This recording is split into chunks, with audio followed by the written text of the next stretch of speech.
Beheard here. Be sure to hit the notification bell because YouTube is stupid, and the only way that you'll be able to see my videos is if you're super active on my channel or you hit that notification bell. So please do so. Now enjoy the video. YouTube land, what's good? It's your boy Beheard, aka Brian, aka Prince, aka Prince Virginia, without all the hating. If you've seen this face before, you know what I'm saying? Oh, you see my shirt?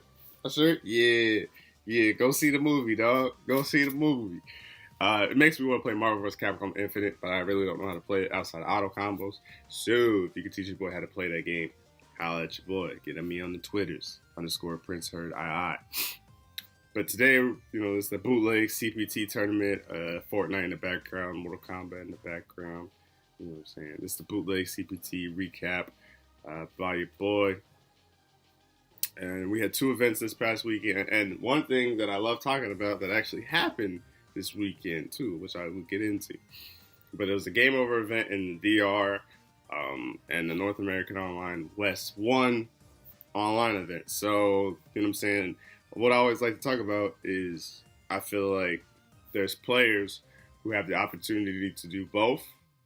But it also depends on what you do. And I feel like the players that... So, I think K-Brad and Justin Wong live in Vegas, and then Chris T obviously lives in California. So, they had the opportunity to do both the online event and this DR event. But they all three went to the DR event, which I always talk about. Because sometimes it might be in your best interest to go to a different event rather than play online. And then, you know, some people have their gripes, obviously, because online is harder.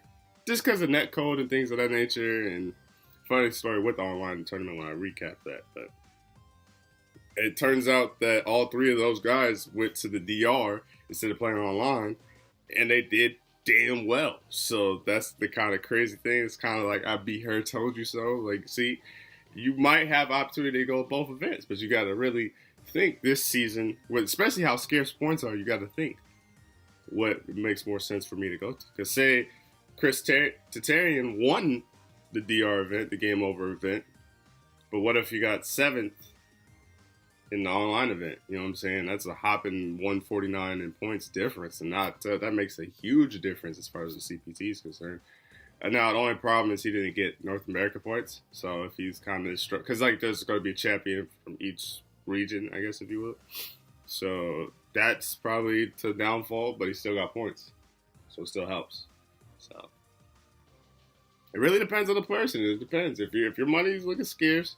And you could, well, say not even money looking scarce. Say you could go to an event out of the country, or you could go to an event online or here in the U.S. It really depends. If you look at your matchups, you look at your brackets and who you could possibly face, I think it means all the world. So, like I said, the game over event, Chris Tatarian took first place with Ken of all characters, and it was funny too because everybody was happy for Chris on Twitter, and I was especially happy for Chris because you know he's passionate about the game. He does make his problems with Ken known. There's no problem with that at all. I feel like a lot of players do that, but then they always want to gripe on the person that does it the loudest. So that's kind of whack to me. That's what. And then Chris T showed me love on the YouTube channel for doing my commentary practice. So it's always love for him. Shouts out to him. But yeah, he won, and everybody's like, "Yo, it's time to nerf Ken. Ken's broken." And you know what I'm saying? Ken's still kind of like iffy as a character, so that was kind of cool. Kaba took second with Gao, and he brought out the Ryu. The Ryu was interesting. I did see some of the match. I don't think Ryu looked bad, but Ryu just has problems as far as this season's concerned. So I think that doesn't help either. Especially how clean Chris Tatarian was playing. Rolinho took third with his Nakali. Jockey, if I'm pronouncing that right, hopefully. I watched the commentary without sound. Not saying like I didn't enjoy the commentaries, but I just did watch it with the sound because I was watching other stuff in the background too. Jockey took fourth with his Akuma, and then Looney Man 20 with his Dulcim, and Mena RD took fifth. Both Luna Man played Sim. Menardi played Birdie and Akuma. K-Brad and Justin Wong took 7th place in the top 8 with K-Brad obviously playing Candy and Justin Wong playing Manat and Karen. No surprises there. And like I said, like K-Brad and Justice Walker, they usually played in an online tournament. They went to DR and placed well. That's the only problem about placing. Like, if you place top 5th, you know what I'm saying, you get 10 points. Or top 5, excuse me. You get 10 points, but if you get that 7th, you get 1 point. So that's kind of tough. That's super tough. But I enjoyed the tournament. This didn't feel like a tournament as far as watching is concerned. This felt like an event. Because the way that they kept heading to the crowd, they built up the people walking towards the arena or the stage and things of that nature. It really felt like an event. I enjoyed it thoroughly. It's something different. I heard it was ran pretty well too, as well, for the Game Over event. So that's super dope.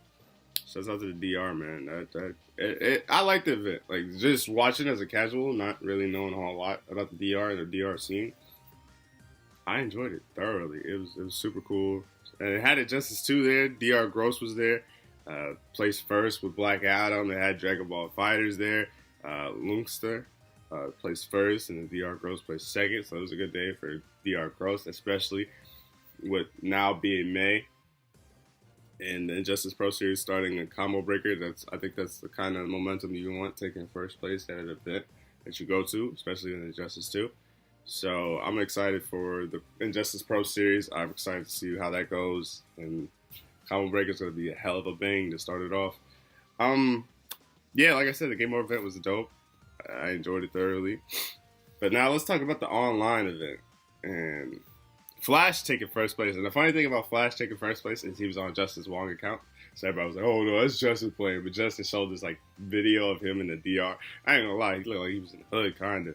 Because like, there's so many people around him just walking, and it's just a funny video. If you follow Justice Wong on his Twitter, please go watch it. Yeah, took first place with his Abigail Colleen with 150. Toy took second with M. Bison. Tommy Two-Step took third with Urian. And Alex Myers took fourth. And the interesting about Alex Myers is, not to say that Tommy Two-Step couldn't have placed where he placed, or Toy or Flash couldn't have won it. Not saying that at all. It's just funny how Alex Myers got actually sent to losers because his router was acting up during the set in the tournament. So I think that's crazy that you didn't technically get sent to losers. You got sent to losers because your internet wasn't working. Like with Reddit fighting tournament, we had a coin flip because there was a connection issue that sent someone to losers. But I didn't think a router would send someone to losers. So that's kind of funny. But yeah, I definitely think Alex Myers had a chance to win this tournament if he never got sent to losers, but who knows? I mean, 20 points at the end of the day for an online tournament is still pretty good. It's still a good day at the office, you know what I mean? It's not like it was like 5th, you know what I'm saying, where, well, I mean, no, because if he would have got 5th instead of 4th, that's 10 points too. That's actually more points than 5th to 7th. Well, it's not that. I don't think Alex Myers could complain. Joy took 5th with Manat. And then Commander Just took 5th with Sim. And then JB took 7th with Rashid. And Fokito took 7th with Sakura. And noticeable ninths is Samurai and Denka Dillis. I'm sorry for butchering names. I gotta hear these names. Y'all let me know, California people. There's other people on the list too. But put me on. Put me on to the people that's out there and doing the damn thing and things of that nature. And one thing I realized is I just need to do more events too, because Rip and Ringe were on commentary. They killed it. I enjoyed it thoroughly. But I gotta do more events, man. I could get as much clout as I want and get more exposure as I want doing this online thing. But I gotta go to the events. I gotta go.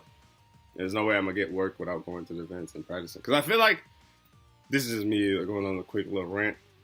I feel like my commentary's there. Like, I could commentate the game, I could commentate Injustice, I could commentate Street Fighter, I could commentate Dragon Ball. But it's the build-up, it's the hype, it's explaining and stuff like that. And it's not like I can't hold a conversation and not be funny, but I gotta know the lore. You know what I'm saying? Like this. Like, it's one thing to watch a movie by a t-shirt, but do you know the lore? Do you know that actually, instead of the movie, he's trying to press death, the female, but the female is actually Hela in Thor, so they didn't really have another death they didn't want to pull up, so they kind of used Gamora, but that's a spoiler, but not spoiler. That's just the plot of the story. So that's not really a spoiler, but if you ain't seen it yet, then that's kind of you. You know what I'm saying? Where there's a will, there's a way. But yeah, I gotta go to vets, man.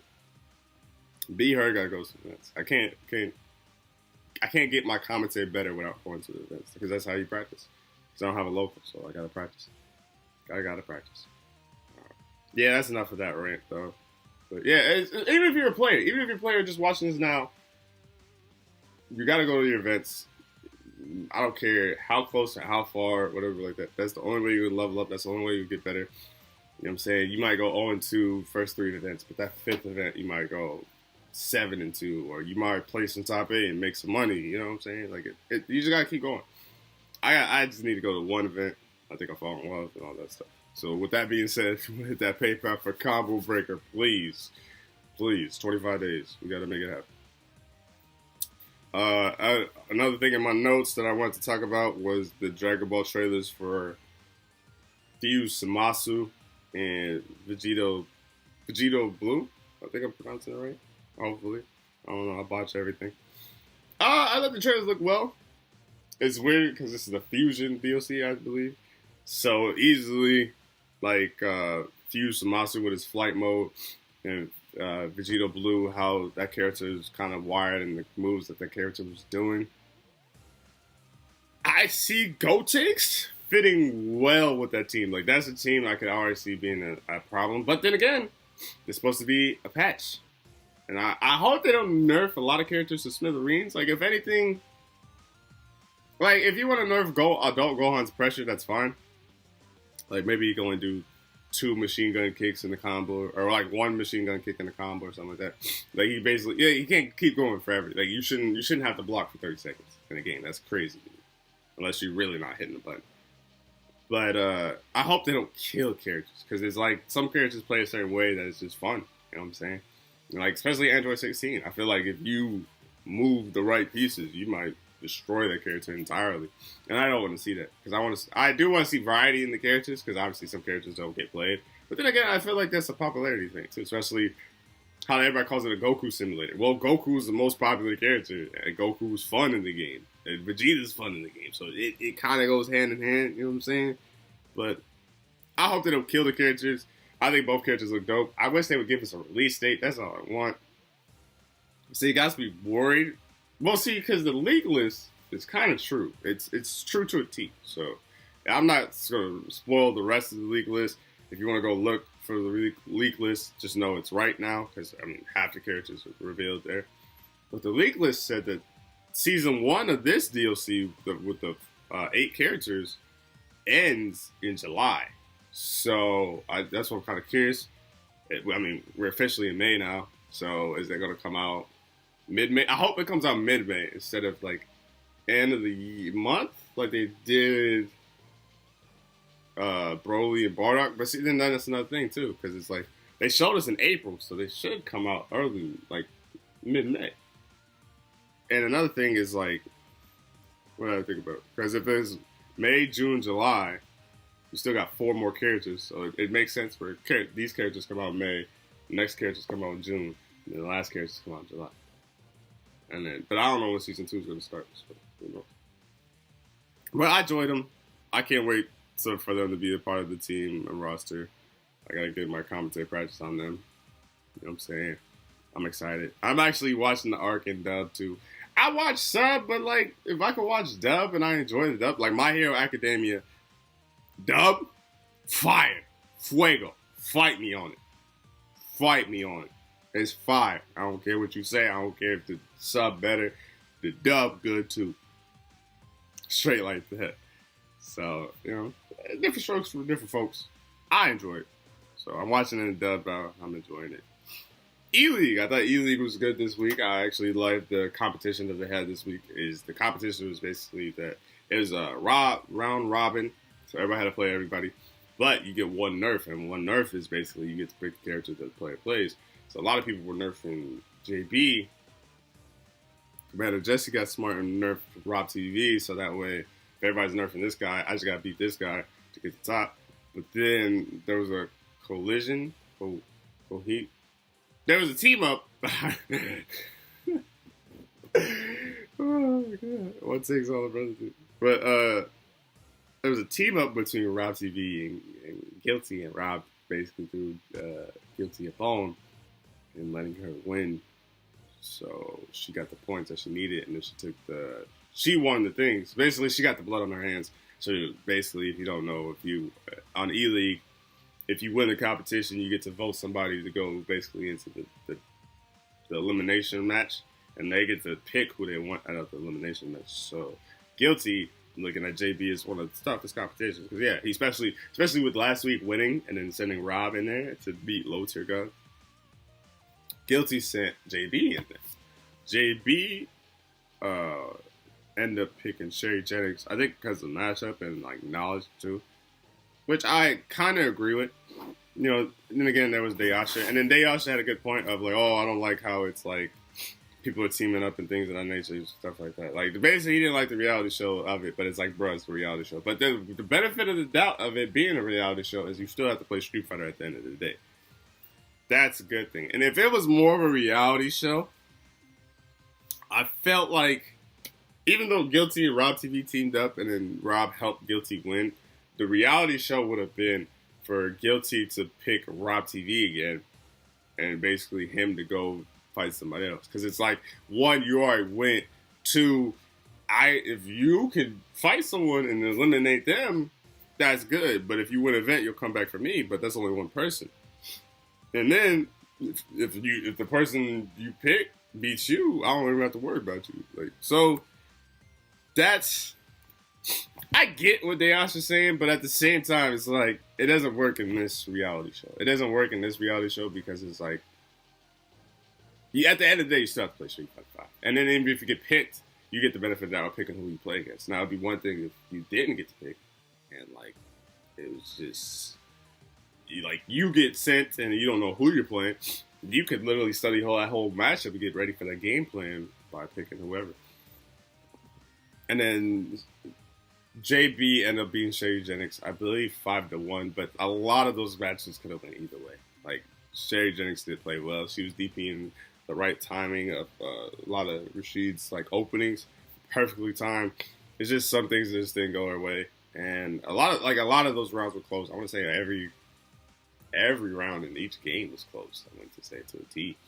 But all of them went in JB's favor, which they all could have went in Sherry Jennings' favor, but that's Street Fighter for you. So I enjoyed it. I'm curious to see what next week's going to be about. They got Lupe Fiasco coming in. But I'm guessing it's going to have... I'm guessing he's going to be part of the challenge. Like, whatever event that they have, he's going to be a part of the challenge. I don't know who I have winning. I think Rob TV, Commander Jesse, and JB are the strongest, right? Dayasha and Guilty are kind of the wild cards, but it also depends on who plays each other, too. So now, the only people who haven't played in like an elimination that's left is Dayasha, Commander Jesse, and Guilty. So, I'm kind of curious to see who would pick who. And then it obviously depends on who plays, because eventually you're gonna get to the point where somebody gotta play again, and there's only like 3 weeks left. So we shall see. We shall see. I enjoy it though. Only thing I wish it comes out super late. That's the only problem. But I enjoy it thoroughly. The CPT standings, no changes outside the top 7, but the changes will begin with Kaba, who moved up 4 spots to 8th place. That was a pretty good weekend. Pretty good day at the office. Probably would have moved up more. Could have been probably easily top 5 if he had won. Chris Tatarian moved up 39 spots.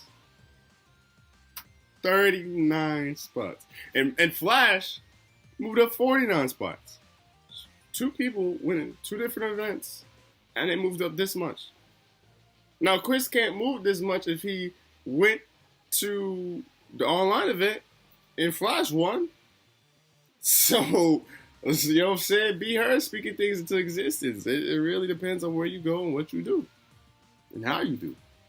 Menardi is 30th. See, this is the thing I wonder, right? Does Menardi get...